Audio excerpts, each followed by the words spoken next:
However, he obviously had a different feeling for the money he gave. He gave the people, the Krishna people, that wonderful house out in Hertfordshire. And that was publicised, and he didn't like that. How much he gave thereafter, I don't know, but I do know he carried on giving, and not just to them, but to other little groups. And he was always giving to groups that didn't come from what we would probably call established religions. He gave it to people that believed in God, not necessarily believed in the people that were meant to carry the word of God. He was, although being quiet, didn't suffer fools gladly, even at a very early age. And he certainly was very anti-bullying. If he saw anyone being bullied, George used to sort of tend to step in, and there were a sort of bunch of us that seemed to get on well together. He believed very firmly in goodness and love, and tried always to give that to other people. This was the ironic thing when he was attacked, because it came as a terrible shock to him. He couldn't imagine anyone being evil enough to want to kill him. But it did happen, and he couldn't understand that. Michael Abram believed he was on a mission from God to kill the former Beatle George Harrison, and he very nearly succeeded. A court has been hearing how Abram unleashed a frenzied attack on the musician and his wife at their luxury home. Abram, who comes from Merseyside, denies attempted murder on the grounds of insanity at the time of the attack. The courtroom in Oxford has been listening to graphic details of the attack from Harrison's wife this afternoon. Our social affairs correspondent Dave Guest was in court as the story unfolded. Dave, the events that night sounded like everyone's worst nightmare, an intruder believing he had a mission to kill. That's right, Gordon. Can you imagine? You wake up in the middle of the night after hearing breaking glass. You go downstairs and there's a man there screaming, shouting, waving a knife at you. Well, that's just what happened to Olivia and George Harrison. Only it got worse, because the man then attacked George Harrison, stabbing him several times, and attacked his wife too. That man was Michael Abram. So, Michael Abram is that man, you say. I mean, what is his defence for this? He is basically pleading insanity. He's pleaded not guilty to attempted murder on the grounds of insanity.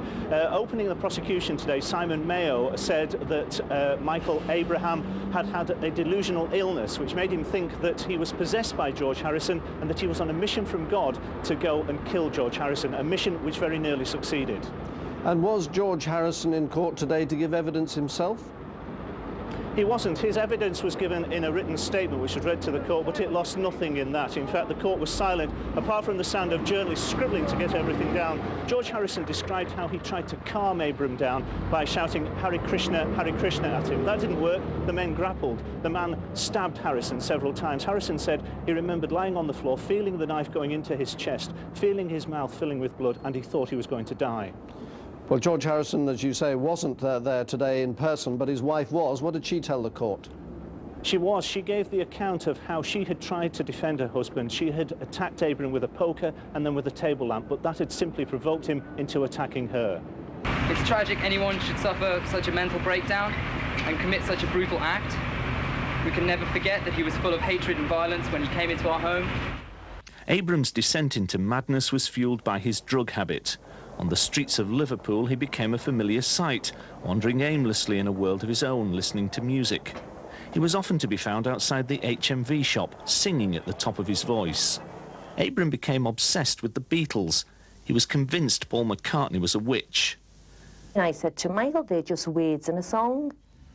You know, the Beatles write beautiful words, wonderful music, but they are just songs. Stop reading things into them. But, of course, by that time, you know, Michael wouldn't listen. But the obsession continued, and George Harrison became the focus of Abram's deluded thoughts. He believed Harrison was a sorcerer taking possession of his soul. He thought he had a God-given mission to destroy the former Beatle. Behind the gates of the Harrisons' home tonight, police forensic teams are still gathering evidence at the scene of the attack. The house sits in 30 acres of garden on a hill overlooking Henley-on-Thames. Police say the intruder broke in through a kitchen window. He was carrying a 7-inch knife and managed to stab George Harrison and his wife Olivia in a 10-minute rampage round their mansion before being overpowered by staff.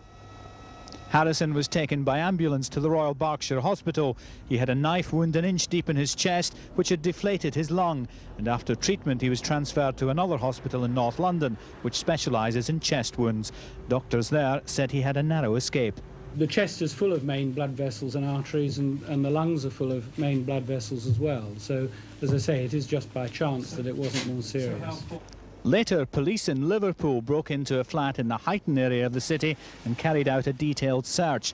The flat's occupied by 33-year-old Michael Abram, who has a history of psychiatric problems and, according to his family, has developed an obsession with the Beatles.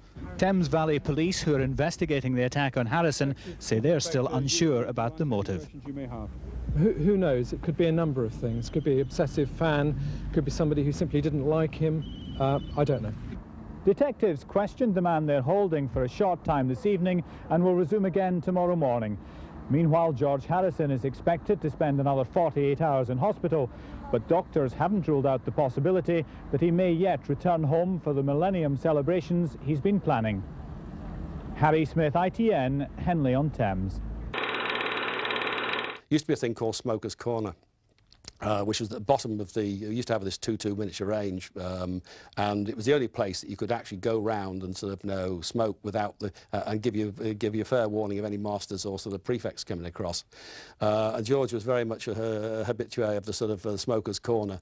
I think he started off on Woodbines, and then we got exotic onto things like Passing Clouds and sort of Capstan Full Strength and things. It was sad in a way because all right, advertising was there, and sort of smoking was cool. No one told us it was going to harm your health, and obviously it had a long-term effect upon him. But there's a guy called Ian Taylor who's in the Old Boys, was also at Dovedale with George, and was quite a great friend of his too. And he said if they're always going on at the Institute about putting some form of memorial plaque up there, but as he didn't actually like the school itself, they reckon that Smoker's Corner would be the best place to put it, and that he'd have a sort of wry grin at that particular one. But certainly George, it wasn't just a place where you went and smoked, but there was more talk and ideas, and people's experiences were shared in that smoky corner than in many other places in the school. We looked at, had a good look out for masters and prefects coming across the yard, and you had about a sort of 75 yards of thing there, until one day they got cute. I think it was a guy, it was a master called Frank Boot, who was well known because he'd quite a few times put a plimsoll across George's backside when he misbehaved, and George actually presented one of his plimsolls to him when he left the school, because he said to Frank, you've had more use out of this than I have. But Frank was quite cute, and he'd been in the military during the war, and he decided that instead of coming across the yard, they'd come up the outside of the school railings opposite the cathedral. And the first thing we knew was actually when Frank Poop was staring through the railings at us, and we were about 10 feet away, all puffing away and trying to get rid of these fags like mad. But Frank couldn't get in, so we all legged it, and we actually did get away with it. Yeah. Well, I never had the privilege of meeting George Harrison, but for the generation of Bertie and myself, we grew up with the Beatles. Their music and the band, the personalities of the band were the background to our lives. And I think people will be very sad at his death. And I think it's worth pointing out that he wasn't just a great musician and artist, but he did an immense amount for charity as well. And so he will be very, very sadly missed by people right around the world. I'm very sad, devastated. We've known he's been ill for a long time, and just very sad to hear that he's passed on. I've spoken to Olivia, and she's been very strong. And I'd like to ask people maybe to be very kind to her and Danny at this time, George's son. He's a lovely man. I love him dearly. I grew up with him, and I like to remember all the great times we had together in Liverpool and with the Beatles, and ever since, really. I'm very sad for him and his family and for all of us. He's a fantastic guy, lovely man, great sense of humor. I was lucky enough to see him a couple of weeks ago, and he was still laughing and joking. Very brave man. And I'm just privileged to have known him, and I love him like he's my brother. It was a very sad day for me and for a lot of other people, but I think he would have wanted us, you know, to get on and be loving and remember him as the great man he was. So, Sir George, this must be a very sad day for you, but how would you like to pay tribute to George Harrison? It's been an awful shock today because, I mean, we've known it's been coming for a long while, but it still doesn't prepare you for the day when it actually happens. George is a wonderful man and a fine musician, but most importantly, I think he was a very loving person, full of humour, and I don't think he really wanted to be a famous person. I think he wanted to do his own stuff by himself. And fortunately, he had, in Olivia and Danny, he had a wonderful family, and my thoughts are with them right now because they've looked after him. Olivia saved his life when he was attacked in Henley, there's no doubt about that. And since he contracted cancer, she's borne wonderfully through and borne him up and given him courage through his time. And so has Danny. Danny's been a wonderful son. So they're great people, and my heart goes out to them. We pray for his soul to Lord Krishna, that he should give all the blessings for departed soul, and also pray to give strength to his aggrieved family, his wife and his son and other family members and friends. In his honor and for his spiritual upliftment, we are doing prayers to Lord Sri Krishna so that Krishna can give him his transcendental, loving devotional service. George Harrison leaving this planet is a great loss to the music world, but also for devotees, and especially for me, because I was very inspired by his music, and he was also responsible for me to come to spiritual life through his wonderful spiritual music, especially the album that he made, which is the Radha Krishna Temple, which has very beautiful compositions of devotional songs.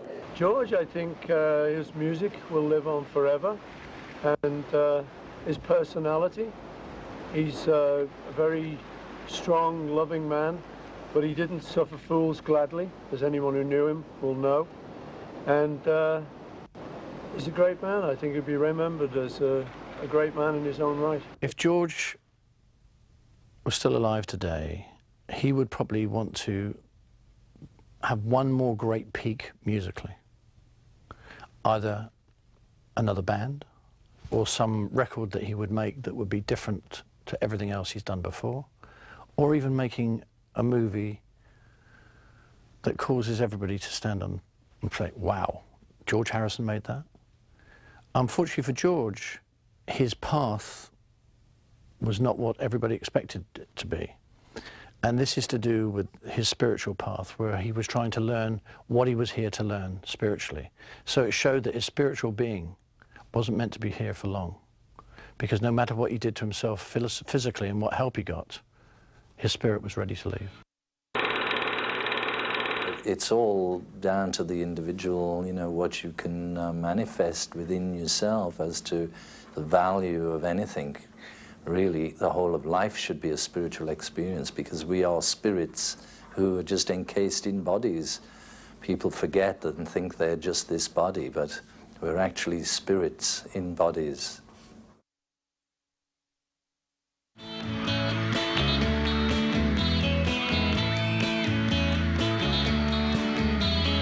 Words of love you, whisper soft and true.